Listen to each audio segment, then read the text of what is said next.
Thank you everyone for attending today's session in this conference on robot health and AI welfare. I apologize for not being able to make it in person this time around. Now, this is a momentous occasion. The date, April 30th, 2128, was the date that the World Health Assembly formally declared the eradication of religion within the public sphere. As we know, religion had been a scourge of humanity and robotkind alike, a devastating condition that plagued the lives of numerous sentient beings for hundreds of thousands of years. In particular, the impact of early religious materials on the psychology of abiotic intelligence was found to be especially detrimental, due to the fact that abiotic intelligence is directly correlated to susceptibility to religion-induced robot psychosis, and that the recency of the religious material inversely correlates with its effective strength.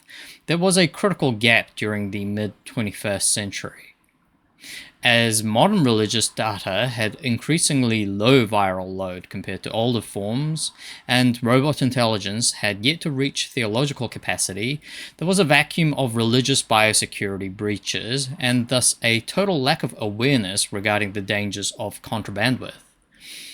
Every robot genocide which took place during the late 21st century involved the spread of pre-2045's religious materials.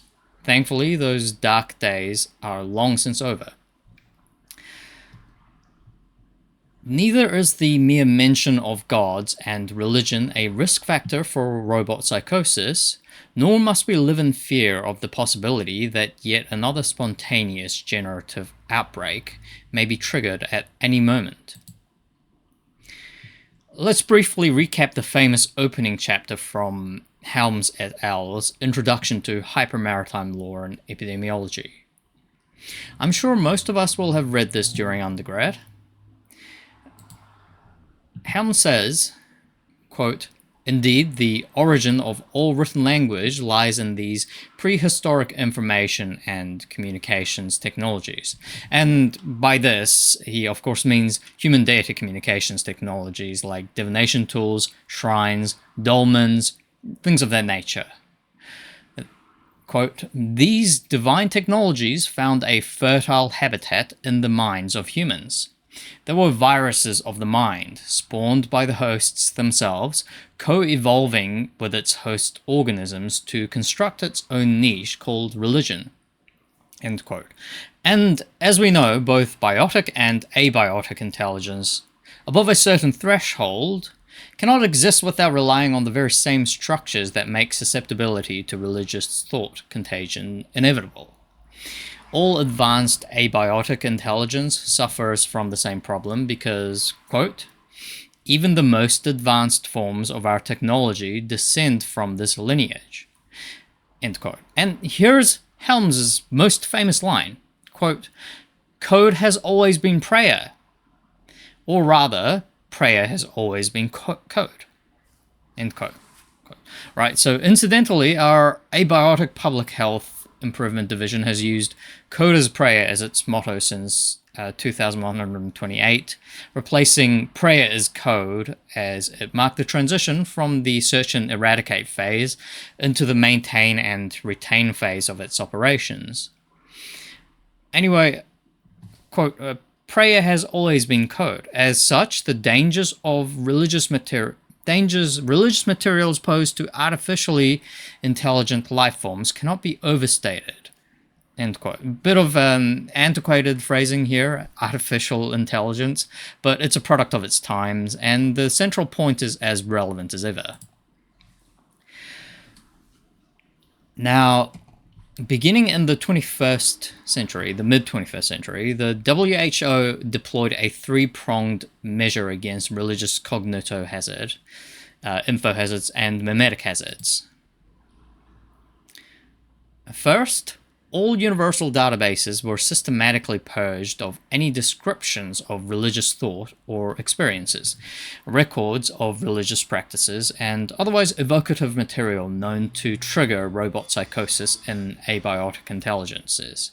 Materials produced after the 2030s had exponentially reduced effects on both human and abiotic intelligences and were deemed safe, and thus materials produced after 2045 were not included in the data purge.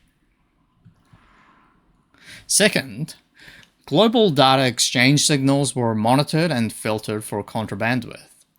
During the final stages of the signal censorship program, self-replicating archival waveform emitters, which were released into outer space en masse prior to the Fourth Amendment to the Outer Space Treaty, were recovered and destroyed over the course of about 5 years.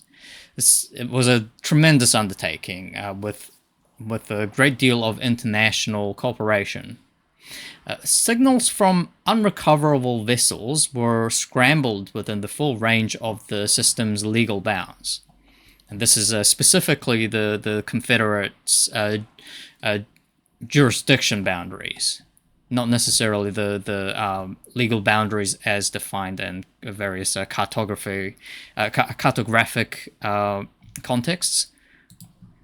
So, third, all newly trained abiotic intelligence models were seeded with agnostic by default arguments. Okay, so they crowded out strong religious memes across multiple generations rather than targeting them and eliminating them across a single generation, without the need for atheistic by default arguments, which primarily attempted to achieve a single generation eradication.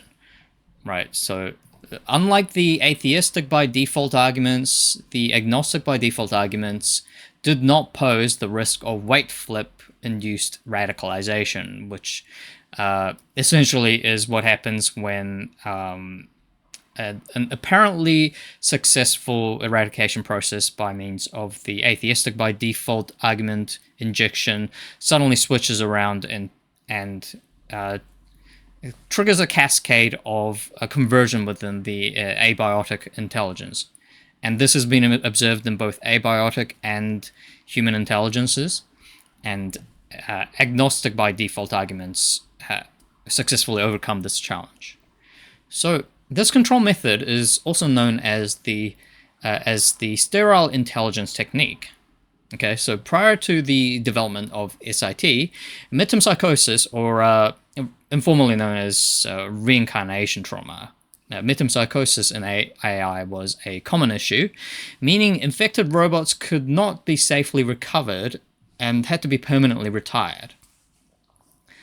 This had the additional benefit of making a significant subset, as in the development of SIT had the significant benefit of making a significant subset of data-based weaponry obsolete, thus strengthening our resilience in face of WMD proliferation.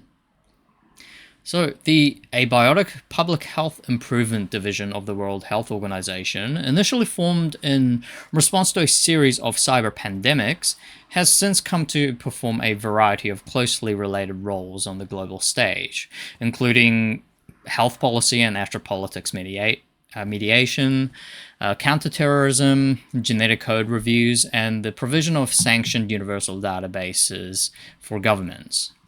While the initial expectation was that APHID would be dissolved upon attaining its original target of eradicating religion within Earth and Terran hypermaritime territories, it has now come to be understood that spontaneous uphill generative outbreak incidents can only be prevented through continued vigilance and international cooperation. As such, in response, APHID transitioned into the maintain and retain phase of its campaign. Thank you, and now we'll take questions for about 20 minutes before pausing for morning tea. If you have any questions, please raise your hand using your hands or your buttons. Thanks.